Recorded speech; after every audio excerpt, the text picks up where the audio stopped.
Fox 2 presents Hancock and Kelley. Good Sunday morning. Welcome to Hancock and Kelley on Fox 2, where we take on the top issues of the week. On the right, John Hancock. Hey there. Missed all you people. Welcome back. On the left, Michael Kelley. I'm always here. And I'm Andy Banker. On the agenda, our exclusive new statewide poll on Missouri candidates and issues, from the GOP governor's race to abortion access and sports betting. Trash-ridden St. Louis looks to hire the homeless to help clean up the city. Democrats say video clips of President Biden wandering around and slurring his words are cheap fakes. But are they? And our quote of the week is from the Surgeon General, who says social media platforms should have warning labels just like cigarettes. And we begin with our exclusive Missouri Next Star The Hill Emerson College poll. There's big news about Missouri's Republican governor primary race, which is just 6 weeks and 2 days away, August 6th. Secretary of State Jay Ashcroft leads Lieutenant Governor Mike Kehoe roughly 23 to 20%. That's within the margin of error. State Senator Bill Eigel of St. Charles County is a very distant third. Emerson's senior polling director says this is now a two-person race, with Kehoe having slightly stronger support among older voters, and that matters. Ashcroft is leading among younger voters. Kehoe is leading with older voters. If I'm a Republican primary candidate, that's something I absolutely want to see. These are high likelihood, high propensity voters. So that's a very good sign for his campaign. Good sign for Kehoe's campaign, John, but Matt Taglia says this is a fight to the finish. Oh, it's going to be very close. And I am working for a PAC that's supporting Mike Kehoe. I need to disclose that. So I've got a skin in the game. But you've got to think that, this gap has closed. There was a 20-point gap 6 months ago in this race because of the Ashcroft name identification. Kehoe's been on the air for 7 or 8 weeks, and that has helped. Internally, the polling looks good as well, the stuff I get to see. And this jives with what we're seeing. Last 6 weeks, Ashcroft's money is going to be, he's going to be able to go up on television probably just after the 4th of July. And that last 4 weeks is going to be a race to the finish, and it's going to be close. There was no polling on the Democrat side, Michael. No. Crystal Quaid, the state rep from the Springfield, Missouri area, seems like she's going to be the nominee. The internals of this suggest Missouri is solidly red. I mean, across the board in this poll, be it the Trump-Biden race for president, issues, everything, red, red, red. Will our next governor essentially be elected in August in the primary? Well, potentially. Anything can happen on Election Day. I'm working for a PAC that's supportive of Crystal Quaid, and that's an uphill battle for Democrats, period. I mean, the reality of the way that Missouri has voted lately has kind of shown that the primary likely could decide, well, who's going to win this race. And looking at it objectively, because I'm working for none of those Republicans, they're all terrible. They are seeming to be able to tighten it up. I am really surprised that Jay Ashcroft, who's got a name with over $1 billion worth of name ID, his dad ran for president, governor, so, he was the senator from Missouri, and he's in a dead heat with a guy named Mike Kehoe. I think that's going to cause voters to spend a little time, dig in, and learn about these guys. And good for Mike Kehoe. He looks like he's in a place where he can compete. Does it help one or the other if Bill Eigel's not a factor? Well, I think, Eigel probably draws more from Ashcroft than he does Kehoe. And I've seen polling where, this Emerson poll has Eigel, at 6%? Yeah. Something like that. I've seen polls where he's into the double digits as well, low double digits.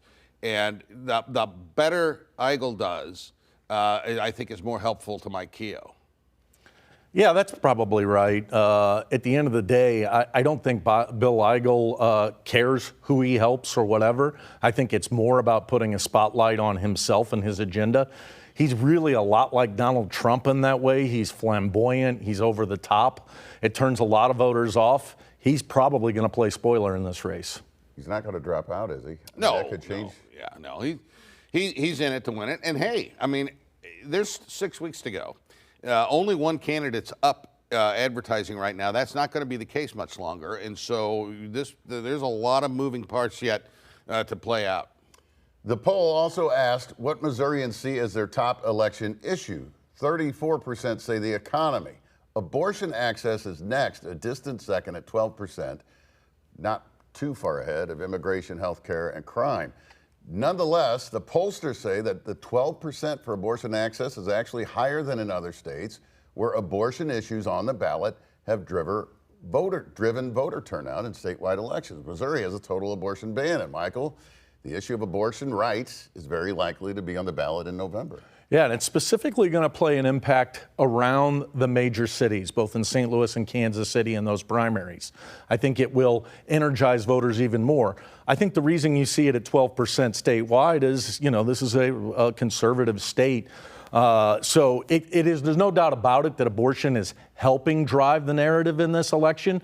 But at the end of the day, voters still want to hear about pocketbook issues. They want to hear about crime, education, and jobs. Will Republicans be overlooking this game changer of an issue potentially? Well, you got to look, the 12% in that poll that said abortion's their number one issue, a good chunk of those people are pro-life. And so, abortion's been a voting issue for a lot of people for a long time. And I think the left is more energized now because of the Dobbs decision. But there's still a lot of people that show up and vote Republican who show up and vote because of the pro-life issue.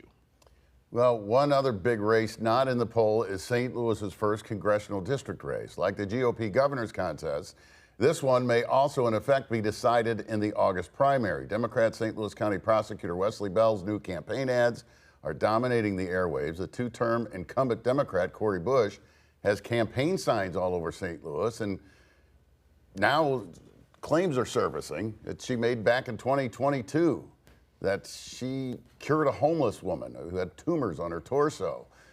She says just by touching the woman, the tumors disappeared after Bush laid her hands on her. Your thoughts about that, Michael, and where this race now stands?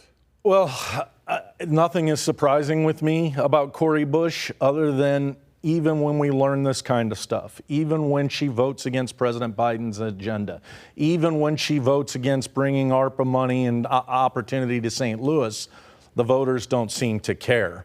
On its face, if you listen to what you just read there, it's absolutely insane what she's saying.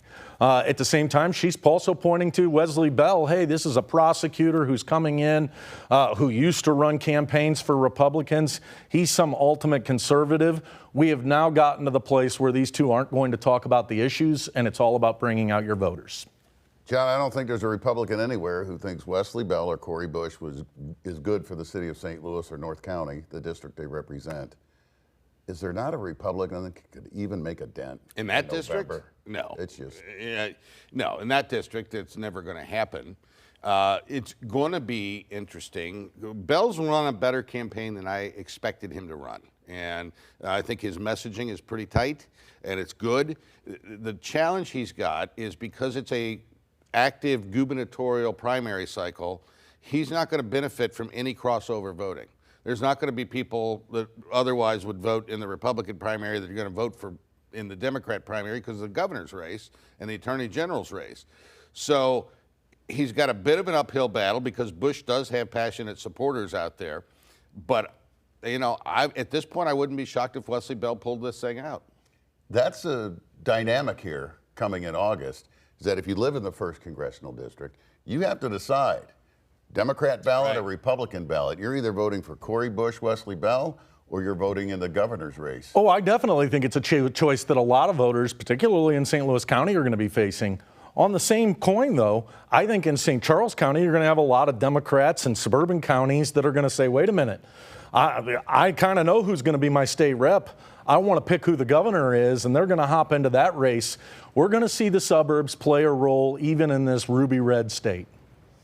Another year has passed with the city of St. Louis unable to dig out from under its issue with trash. Driving toward the city, you can often tell where the city limits start just by the amount of trash along the roads, in alleys, yards, vacant lots. The city of St. Louis is now asking organizations for proposals to operate a program that would hire homeless people to pick up trash, help repair roads, and cut grass. Ideally, this will help those homeless workers get permanent jobs and become self-sufficient. Close to $500,000 in federal pandemic ARPA relief will cover the cost of the year-long project. Your thoughts, John Hancock? Well, the underlying problem with homelessness is mental health. And, you know, hiring people with mental health challenges that they're such that they've chosen to be homeless, I don't know that that's going to solve the trash problem in the city. But, I mean, if you want to be serious about the homeless situation in this country, it's a mental health issue. It's not a matter of spending money. It's a mental health issue. Michael? Well, as it relates to picking up the trash, the one encouraging thing that I heard there is that the city wants to use its funds to hire another organization. That's a relief to me because the city has a hard time meeting the basic government services. They've proven their inability to get things done. So an outside organization, I think, is smart. Whether or not this is the policy we ought to be pursuing in St. Louis, none of these ideas are new. They've been tested in other places. We seem to be bringing the bad ones here. I'm not sure where this one falls. It's significant, though. The city is recognizing they have a trash problem. That's good on them. While they're at it, they might want to think they have a crime problem as well. Up next, with the first presidential debate just days away, Democrats accuse Republicans of spreading fake news about President Biden and his apparent age issues.